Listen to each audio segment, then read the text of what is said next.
ګوګل انوشکا شرما د راشد خان میرمن ګڼي، خو کیسه څه ده؟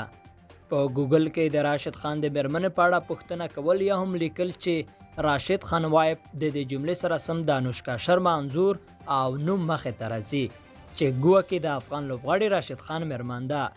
د بالیوډ مشهور فلمي ستوري انوشکا شرما چې د هندي کرکټ ملي لوبډلې او په آی پی ایل لیګ کې د بنگلور لوبډلې د کپټان ویرات کوهلی میرمن بلل کیږي.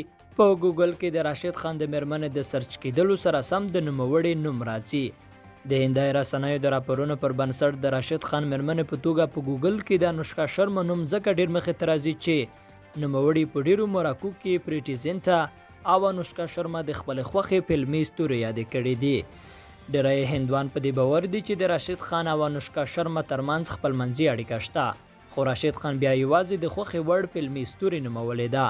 وروتو پاچونکی راشد خان د افغانستان د کرکټ ملي لوبډلې مخکښ ستوری بلل کیږي چې د محلي نوم په نړیواله کچه ستر شهرت لري او د کرکټ مینوال د کرکټ په ډګر کې د سوپر سټار په توګه پیژني. راشد خان یوازې چې یو ښه کرکټر دی بلکې یو ښه انسان هم دی چې په دې توګه په هیواد او له هیواده بهر نورو ځایونو کې ډیر مینوال لري. راشد خان تر دا مهاله 22 کاله عمر لري، نوموړي لا هم واده نه دی کړی. د راشد پر وینا په راتلونکي 5 کلونو کې یې ګډ ژوند جوړولو ته پلان نشته دی. راشد خان د افغانستان د کرکټ ملي لوبډلې ترڅنګ د نړۍ په سترو تجارتي لیګونو کې هم لوبیږي چې له همدې کبله د نړۍ په هر کونج کې خپل مینوال لري. د راشد خان او انوشکا شرما کیسه هم وروسته له هغې راپورته شوه چې نوموړي د هند په غوره لیګ یا آی پی ایل سیالیو کې د سنرایز لپاره غوره توپ اچونه کړې ده.